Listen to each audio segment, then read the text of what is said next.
First, you have some time to look at questions 1 to 4.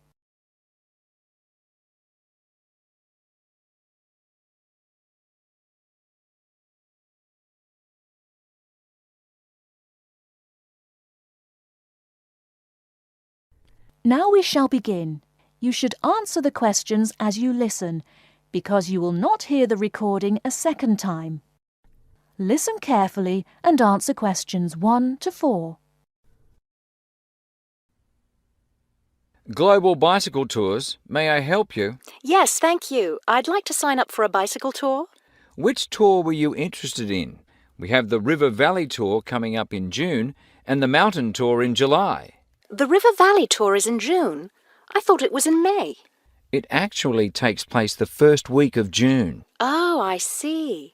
Well, I can still do that. The River Valley tour is the one I want. Splendid. Just let me take your information. May I have your name, please? Carla Schmidt. That's Carla with a K, not a C. K-A-R-L-A. Thank you, Ms. Schmidt. Address? Do you need a street address, or can I give you my post office box? A post office box is fine. It's P.O. Box 257, Manchester. Thank you. Okay, next. Will you be bringing your own bicycle, or do you want to rent one from us? I'll bring my own. Excellent. Now, we provide all the meals, so we need to know if you have any dietary restrictions. I don't think so. What do you mean? I mean, if there's any food you can't eat. Some people have food allergies or are vegetarian or have to avoid dairy products, things like that. Oh, I see. Well, yes, I'm a vegetarian. I never eat meat.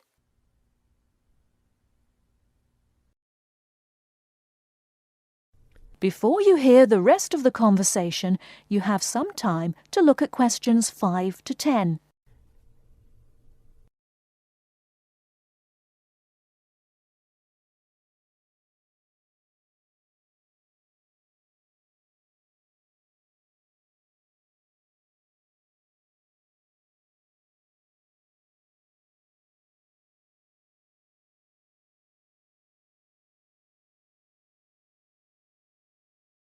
Now listen and answer questions 5 to 10. All right, I'll make a note of that. Now, the total cost of the tour is $750. That much? The price includes everything: food, hotel, transportation, everything. Everything? Yes, everything. The only other thing is you'll want to tip the tour guide. We usually recommend 5% of the total tour cost. A 5% tip. I guess that's reasonable. In order to reserve your space on the tour, I'll need a 30% deposit. Do you need that right away? We generally ask for the deposit at least 4 weeks before the tour begins. The River Valley tour begins, 6 weeks from now. So you'll need to pay the deposit in 2 weeks. I think I can do that. I wonder if you could tell me something. How will our luggage be transported? Do we carry it on our bicycles? No, you leave that to us. We have a van that carries your luggage from hotel to hotel each day, so you don't have to worry about it. Great. I have a luggage rack for my bike, but I guess I won't have to bring that. No, you won't. But there are a few items we recommend that you bring. We can't control the weather, so you should bring a raincoat or rain gear. Yes, that's a good idea. And I should have my own spare tire too, shouldn't I? Actually, you don't need that, as our guide always carries some. And of course, you won't need maps either, since our guide has the route all planned. What about a water bottle? I'll need that, won't I? Yes, you should definitely have a water bottle. A camera would be a good idea too, since that tour goes through some very scenic areas. I have a guidebook of that area. I wonder if I should bring it along. We don't recommend guidebooks. It would just be extra weight, and the tour guide knows a great deal about the area. Yes, I see. Is there anything else I need to know? I think we've covered the important points. I'll send you a tour brochure, and you can call again if you have any questions. Thank you very much.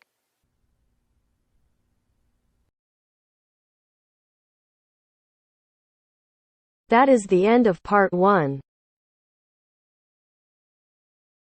You now have half a minute to check your answers.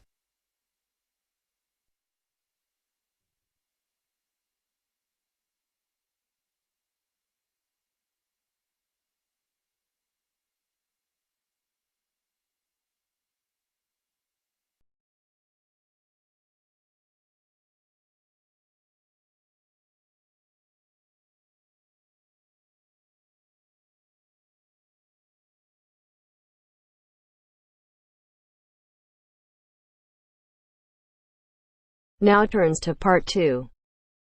Part 2. You will hear an accommodation officer telling students about different halls of residence. You now have 30 seconds to read questions 11 to 15.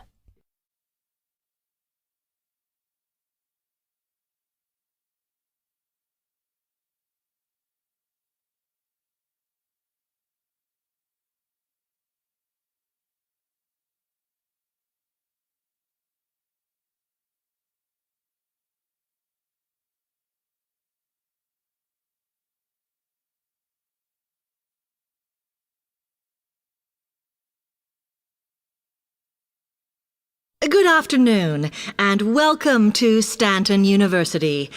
I'm here to tell you about the various halls of residence we have available, should you choose to come here. We aim to offer accommodation in halls to all first-year students, and you'll find there's a good variety to choose from. First of all, there's Brown Hall, which, as you'll see, is not the most modern of buildings, but it is very popular with some students. It's got a good sense of community, some nice refurbished kitchens, and unlike the other halls, it has recently had a gym built in its basement. Another option is Blake Residence, which is built like a large house, and so everybody cooks and eats together. It has its own sectioned-off bit of private garden and is even more peaceful because this is an all-girls residence. Although, of course, boys are allowed to visit the hall and, I understand, frequently take part in cooking dinner.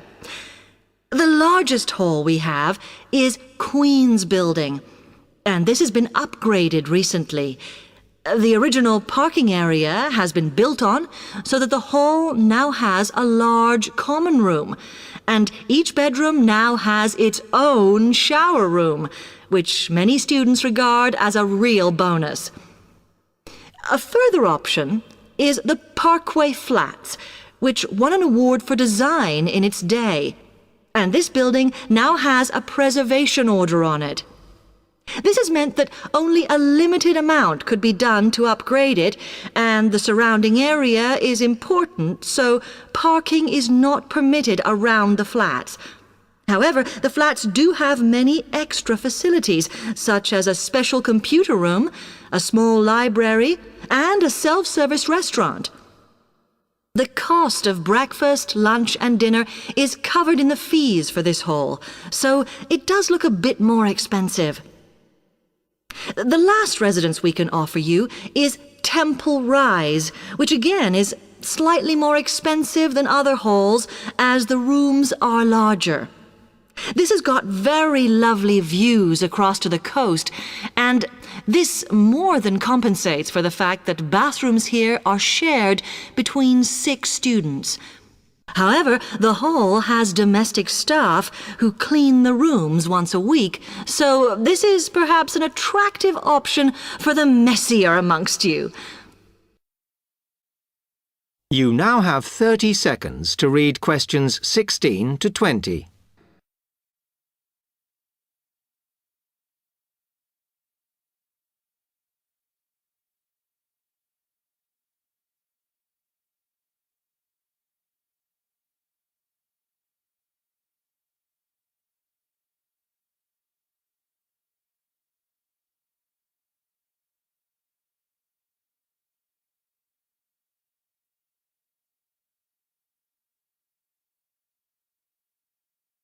Now, if I can just show on this wall map here where they all are, you might like to go and have a look round.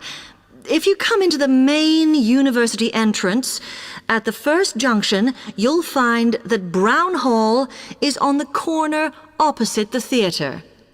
So you're nice and near the station here, though I think it can get a bit noisy with traffic. The same applies to Blake Residence, which is directly facing the junction to the university entrance. These halls are often used by medical students and such like, as they're out all day, so don't notice the noise. Anyway, if you then walk along Campus Road towards the main circle, you'll see the library on the corner, and Queen's Building is just past that as you head north. You will find that it is quieter here, and you may get fewer visitors. By the way, the circle is quite a feature of the campus, as it's set into the hills and has a brand new sports center in the middle. It's worth going to look around it. Now, the Parkway Flats are on the opposite corner to the library, facing the circle, as you head towards the main buildings. The main buildings are only about a 5-minute walk from here, and places in these halls go quickly, so my advice is to reserve your place as soon as possible. Then Temple Rise is inside the circle, next to the sports center, but further from the main university buildings. Now, if you'd like to go off and physically look...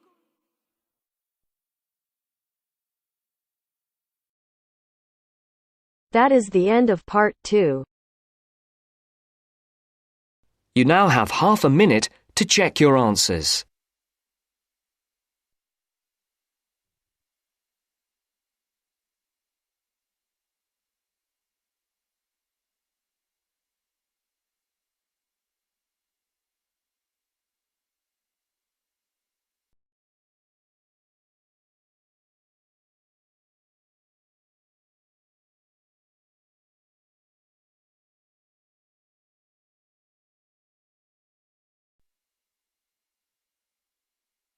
Now turns to part 3. Part 3. Maria is a student at university. She has handed the first draft of an essay to her tutor. The tutor has read it, and now they are discussing ways the essay can be improved. First, you have some time to look at questions 21 to 25.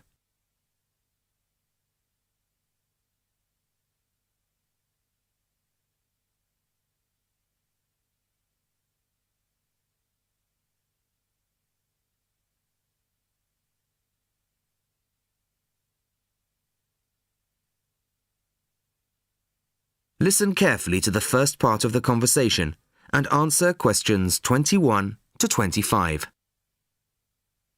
Well, Maria, I have to say I was quite impressed by your essay. It's a big improvement on the last one. Really? I'm glad. I put a lot more work into this one. I really spent ages on it. And it shows. You've addressed most of the problems I pointed out last time. In particular, the style and language are much more appropriate for an academic essay. So that aspect is okay? Absolutely. If you carry on like this, you shouldn't have any significant problems in that department. That's a relief. I've been quite worried about that, although I've been reading a lot of other essays to try to get the right style. Well, I'd say you've been successful. There are just one or two minor things you could look at. Your punctuation's quite basic. It's really just full stops and commas. And parentheses. Brackets? Yes, brackets if you prefer.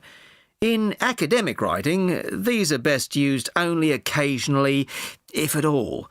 You use them rather too often. Okay, I see. And I'm sorry to mention it, but your spelling... I know. But I'm working on a foreign computer. The spell checker doesn't work for English. Are you sure? Have you tried changing the setting to English? No, I haven't. Well, I should see if that's possible. I haven't marked you down this time, but, well, some of my colleagues are a bit old-fashioned about spelling. I'd try to get that sorted out if I were you. Okay, I understand. I'll try to change the setting. Before you hear the rest of the conversation, you have some time to look at questions 26 to 30.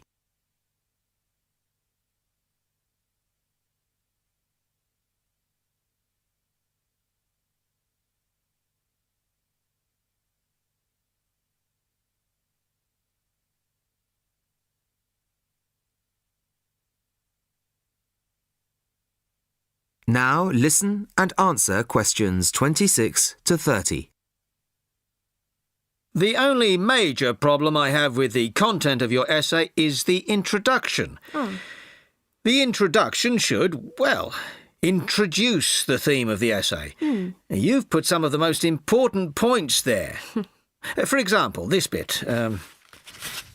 The statistics about the growth of railways in the 1850s. That really should go in the main body of the essay. And so should this paragraph about changes in patterns of employment. In general, I'd say your introductory section should be no more than half as long as it is at the moment. Okay.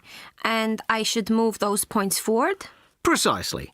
And going back to the railways, they're one of the most significant factors for change in this period. But apart from those statistics in the introduction, you only briefly mention them. I'd like to see a lot more on that, and the influence the expansion of the railways had on patterns of social and economic behaviour. You mean how with the railways people could travel to find work and could meet people from other areas? Exactly. Then in the midsection, well, it's not a big thing, but this quotation from the Times. You think it's too long? Well, you said it. I couldn't think of a way to shorten it. Do you think it's really necessary? You mean I could just get rid of it? Yes.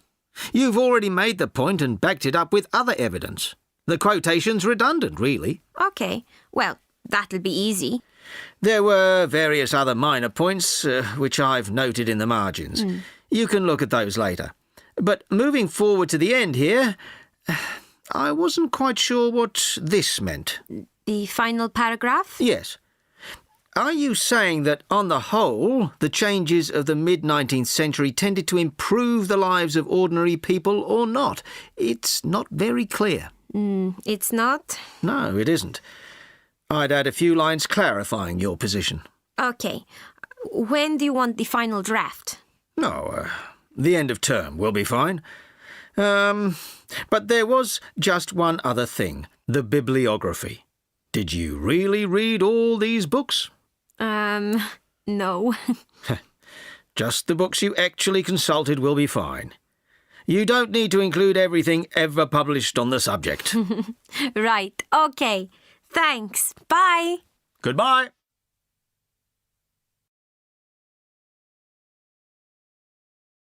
That is the end of part 3.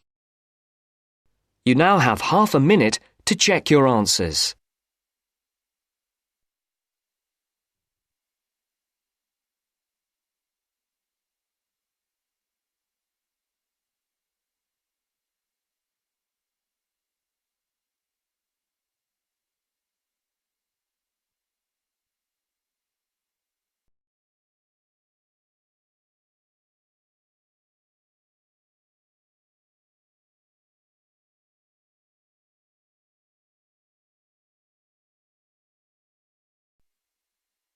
Now turns to part 4. Part 4. You'll hear a lecture on human civilization. First, you have some time to look at questions 31 to 40.